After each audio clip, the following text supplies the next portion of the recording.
ఎవరి నుంచి ప్యాకేజ్ తీసుకున్నారు?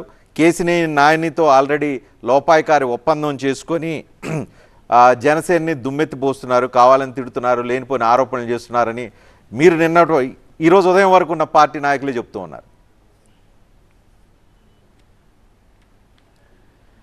రజనీకాంత్ గారు, ముందుగా అందరికీ నమస్కారం. కొంతమంది నిన్న కాక మన పార్టీలోకి వచ్చి ప్రతి 5 ఏళ్ళకు ఒకసారి ప్యాకేజీలు తీసుకొని ప్రతి పార్టీ దగ్గర తిరిగే పనికిమాలినోడు కూడా మా గురించి మాట్లాడితే వినే పరిస్థితి లేదు, వాళ్ళ ఆరోపణలు కూడా పట్టించుకునే పరిస్థితి లేదు. కేసినేని నాని గారి పేరెత్తారు గారు చెప్తున్నా, పంజా సెంటర్లో ఆయన ఎంఎస్ బేగ్ గారిని ఎమ్మెల్యే చేస్తానని బహిరంగంగా ప్రకటించారు. అది ఆ రోజున పెద్ద ఎత్తున సంచలనమైంది, పెద్ద ఎత్తున ప్రచారంలో కూడా వచ్చింది. ఈరోజు నేను ఒకటే మాట్లాడుతున్నా, జనసేన పార్టీలో మేము తీసుకున్నటువంటి పవన్ కళ్యాణ్ గారు తీసుకున్న 21 సీట్లలో కేవలం జనసేన పార్టీ నాయకులు 10 మందే ఉన్నారు కదా. మిగతా 11 మంది తెలుగుదేశం పార్టీకి చెందిన వాళ్ళు ఎక్కువ శాతం ఉన్నారు. రేపు ఈ గెలిచిన వాళ్ళు జనసేన పార్టీకి మద్దతు ఇస్తారని గ్యారంటీ ఏంటి? పవన్ కళ్యాణ్ గారు వెంట ఉంటారని గ్యారంటీ ఏంటి? వాళ్ళందరూ కూడా అసెంబ్లీలో జనసేన పార్టీని తెలుగుదేశంలో కలిపేస్తున్నామని సంతకాలు పెట్టారని గ్యారంటీ ఏంటి? తెలంగాణలో కూడా చూశారు, తెలుగుదేశం పార్టీ నాయకులు అక్కడ ఎల్వి రమణ గారిని, మోత్కుపల్లి నరసింహులు గారు కానీ అసెంబ్లీలో మేము తెలుగుదేశం పార్టీని టీఆర్ఎస్లో విలీనం చేస్తున్నామని వెళ్ళి సంతకాలు పెట్టారు. ఆ రోజు నానా తంటాలు పడ్డారు, తెలుగుదేశం పార్టీ నాయకులు కూడా నానా తంటాలు పడ్డారు. ఇవాళ మొత్తం తెలుగుదేశం పార్టీ నాయకులే ఉన్నారు జనసేన పోటీ చేసే దాంట్లో. అసలు పట్టుమని 10 సీట్లు తీసుకోలేనప్పుడు అసలు పొత్తు దేనికి పెట్టుకోవాలి? కేవలం 10 సీట్ల కోసం పొత్తు పెట్టుకోవాలా? ఇందులో 10 గెలుస్తారా జనసేన? హామీ ఇవ్వనండి. పవన్ కళ్యాణ్ గారే చెమట్లో కక్కుతూ ఉన్నారు. పిఠాపురంలో పోయి వర్మ గారిని కాలు పట్టుకోవడం ఏంటి? మా పార్టీ అధ్యక్షులు అయ్యుండి అది మాకు ఎంత ఇబ్బంది పడేటువంటి పరిస్థితి. గెలుస్తామో గెలవమో తెలవకుండా కానీ ఆపసోపాల పరిస్థితి పవన్ కళ్యాణ్ గారికి. కానీ పరిస్థితిలో మిగతా 10 మంది పరిస్థితి ఏంటి? ఓకే మహేష్ గారు, కానీ నిన్నటి వరకు మీకు అత్యంత ప్రీతిపాత్రమైన నాయకుడు పవన్ కళ్యాణ్, మీకు దిశానిర్దేశం చేయగలిగిన నాయకుడు పవన్ కళ్యాణ్, జనసేన మీ ప్రాణం, ఇవన్నీ చెప్పినారు మీరు నిన్నటి వరకు. ఈరోజు మీకు విజయవాడ వెస్ట్ టికెట్ ఇవ్వనంత మాత్రాన పవన్ కళ్యాణ్ రాక్షసుడు, జనసేన తీసుకున్న టికెట్లు అన్నీ కోవట్టు టికెట్లు, లేకపోతే 21 టికెట్లు కూడా తీసుకోలేని పరిస్థితిలో ఉన్నారు, వాళ్ళంతా విలీనం చేసేస్తారు, పార్టీ ఎత్తిపోయింది, పిఠాపురంలో పవన్ కళ్యాణ్ సరిగ్గా పోటీ చేయలేకపోతున్నారు, చెవట్ల ఇన్ని ప్రాబ్లమ్స్ ఇప్పుడు గుర్తొస్తున్నాయా? ఈ నిన్నటి వరకు గుర్తు రాలేదా? మీరు సీట్ అడిగినప్పుడు గుర్తు రాలేదా? మీకు సీట్ ఇస్తే ఇవన్నీ మర్చిపోయేవాళ్ళు కదా. మంచి ప్రశ్న వేశారు రజనీకాంత్ గారు. నేను మార్చి 15వ తారీఖు మాట్లాడాను. మీరు కావాలంటే మీ ఛానల్లో ఒకసారి రికార్డు చూసుకోండి. నేను రాజధాని ప్రాంతంలో జనసేన పార్టీ జెండా ఉండాలి, గాజు గ్లాస్ గుర్తుండాలి, జనసేన పార్టీ ఉనికి ఉండాలని మాట్లాడా. అందులో భాగంగానే వెస్ట్లో బలంగా పనిచేసాం కంటే మాకు సీట్ ఇవ్వాలని కోరుకున్నా. కనీసం కృష్ణా జిల్లాలో ఒక్క జనసేన పార్టీ నాయకుడు కూడా సీటు రాల. అక్కడే గాది వెంకటేశ్వరరావు గారు ఉన్నారు. గుంటూరు జిల్లాలో అయినా సరే మరి ఒక్క జనసేన పార్టీ నాయకుడికైనా సీట్ వచ్చిందేమో చెప్పాలి, నాదెండ్ల మనోహర్ గారికి తప్పించి. కృష్ణా గుంటూరు జిల్లాలో 33 సీట్లుంటే ఒక్క సీటు జనసేన పార్టీ నుంచి పోటీ చేయకపోవడం ఏంటి? రాజధాని ప్రాంతంలో జనసేన పార్టీ ఉనికి ఏంటి? ఆ రోజు మాట్లాడే నేను మార్చి 15వ తారీఖు నుంచి ఇదే మాట మాట్లాడుతూ ఉన్నా. దానికి ఎందుకు అందరూ దాట వేసే సమాధానాలు, పక్కదారి సమాధానాలు చెప్తున్నారు చెప్పమనండి. నేను మొదటి నుంచి ఇదే మాట మాట్లాడా. ఆ రోజు ఒక మాట, ఈ రోజు ఒక మాట మాట్లాడాల. జనసేన పార్టీలో ఒక్క కాపు నాయకుడు కూడా లేరా? జనసేన పార్టీ నుంచి ఒక్క కాపు నాయకుడు కూడా లేరా? లేదా ఒక బీసీ నాయకులు లేరా? ఒక ఎస్సీ నాయకులు లేరా? ఒక ముస్లిం నాయకులు లేరా? వేరే పార్టీ నుంచి వస్తేనే జనసేన పార్టీ నుంచి పోటీ చేస్తారా? ఆ మాటలు మాకు కూడా చెప్తే వేరే పార్టీ నుంచి వచ్చి జనసేన పోటీలు చేసేవాళ్ళం. చివరి 2 రోజులు పోటీ చేసేవాళ్ళం.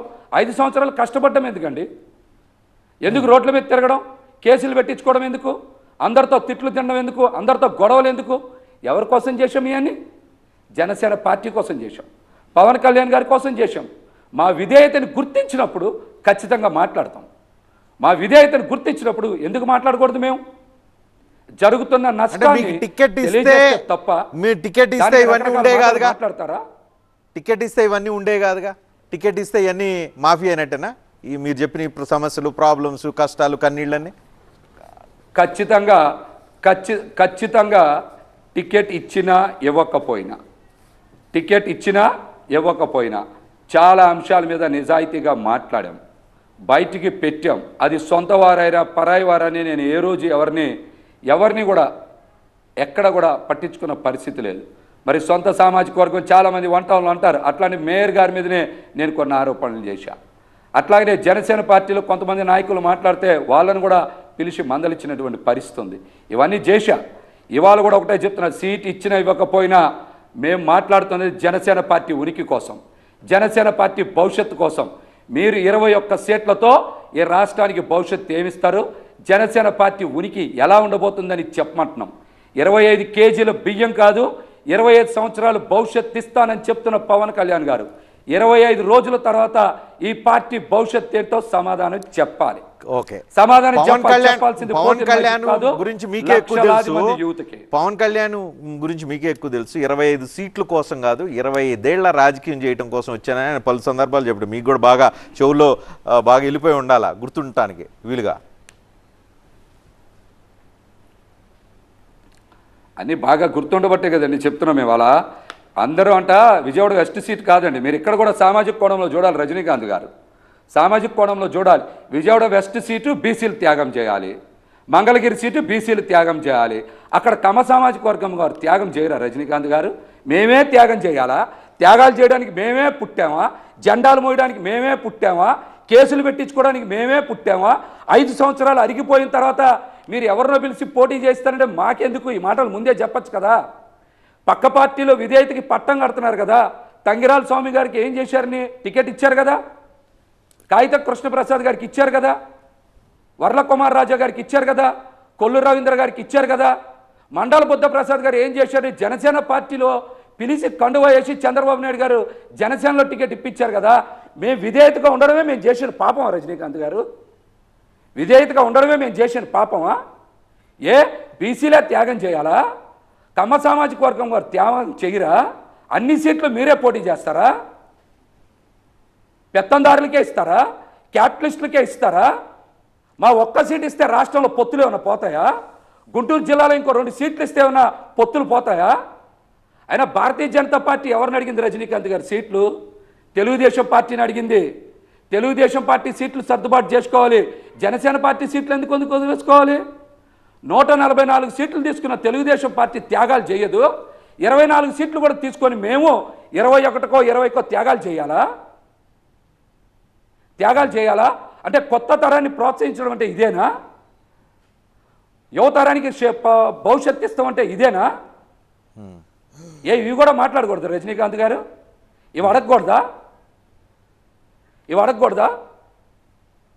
అసలు నేను ఇప్పుడు కూడా చెప్తున్నా, ఇచ్చిన 21 సీట్లలో బీసీలకి మీరు ఎందుకు సీట్లు ఇలా? కేవలం ఒక సామాజిక వర్గానికి ఇచ్చి రెండో సామాజిక వర్గానికి బీసీలకి ఇయ్యకపోవడం అనేది కుట్ర కాదా? 2023 ఆవిర్భావ సభకి అంటే మార్చి 14 3 రోజుల ముందు మంగళగిరి పార్టీ కార్యాలయంలో బీసీ సదస్సు జరిగింది పవన్ కళ్యాణ్ గారి సమక్షంలో. ఆ రోజు ఆయన మాట్లాడారు.